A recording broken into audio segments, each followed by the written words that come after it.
Hey, what's up mga idol natin dyan? Kumusta pong lahat? It's me, Dugong Pinoy. Nagbabalik po mga idol. So, for today's video mga idol, samahan nyo po ako na mag-react dito sa ating bagong nakitang video. Courtesy by Ate Grace TV Official. 1,000 subscriber po siya mga idol. Kaya please supportahan po natin ang kanyang YouTube channel. Ilagay ko na lang po yung kanyang link sa description mga idol. So, dito po sa kanyang video na pinamagatang Batang Nagtitinda ng Floor Mat, napasabak sa kantahan. So isang bata mga idol na kumanta, hindi ko po napakinggan ng kanyang kanta kung ano to, pero panoorin natin mga idol at magbibigay tayo ng reaction pagkatapos ng kanyang performance.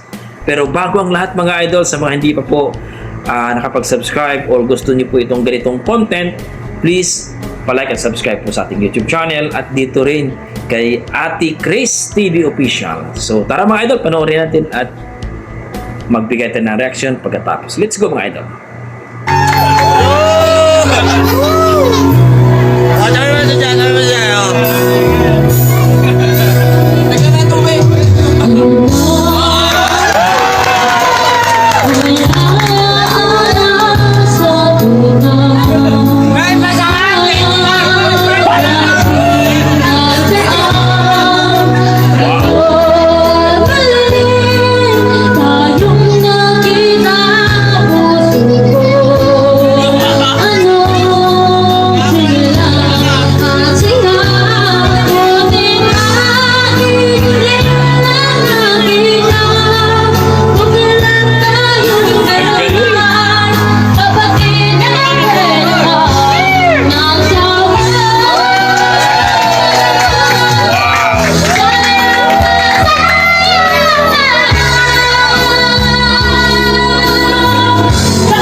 Wow! Ang galing!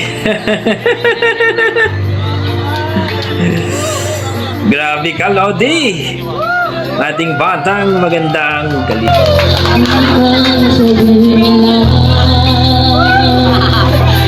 Walis kay Nonoy, kinikilig ko tayo.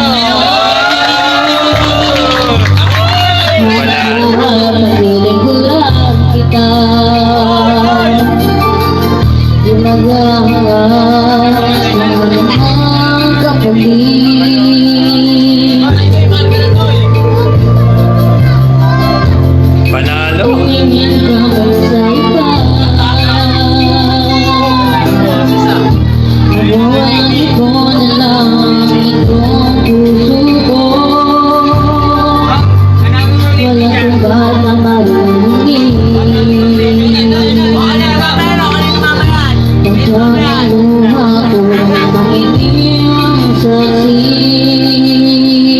Ganda, ang galing ng batang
Wala ba ako ba dyan?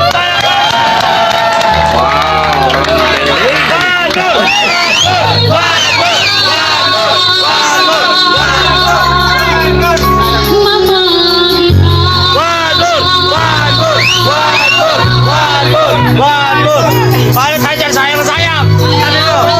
Sayang na sayang! So yun po mga idol, no, narinig natin at nakita natin sa dalawang mata natin. Isang bata nagtitinda ng floor mat, no? Napasabak at napakanta po sa medyo nag-iinom session po doon. At pinakanta po, no? Ng dalawang kanta. Diyos ko po. Ang galing-galing at sobrang galing talaga mga idol. Grabe. Wala akong masabi kundi amazing. Para sa akin, kung i-rate ko po ang kanyang performance mga idol, nasa mga 8 mga idol. Ang ganda ng boses niya, no? At dito lang, medyo yung pagbibideo, hindi po siya naging horizontal. So, naging vertical tapos hindi masyadong ano. Medyo yun lang po mga idol, pero yung sa kanta, konting training ng mga idol. Kung may makakuha sa kanya ng kung sinong makatrain sa kanya, mas gagaling yung batang yan. May future talaga. Para sa akin, talagang may future yung batang yan. Wala akong masabi kundi sa ganung edad mga idol, marami talagang kumakanta. Pero ito, napakataas ang boses. Ang ganda ng boses niya. Talagang pit malo, no? Napakagandang boses. Talagang masasabi mong isa ito sa mga sisikat kung sakali mga idol. Kayo dyan mga idol, ano masasabi nyo sa kanyang performance, sa kanyang boses? Please comment down below mga idol dito po sa ating YouTube channel, Dugong Pinoy, para ating pag-usapan. Pero kung nagustuhan nyo man ang performance, please, okay lang sana, hinihingi ko po sa inyo ang pasuportahan po natin itong si Ate Grace TV Official sa kanyang YouTube channel mga idol. So, around 1,000 po ang kanyang YouTube subscriber, kaya please supportahan po natin. So, sino man nakakilala sa batang ito mga idol, please po supportahan po natin. So hanggang dito lang mga idol, maraming salamat. Basta may dugong Pinoy, malupit talaga ang ating mga talento mga idol. Ingat po lagi at God bless mga idol.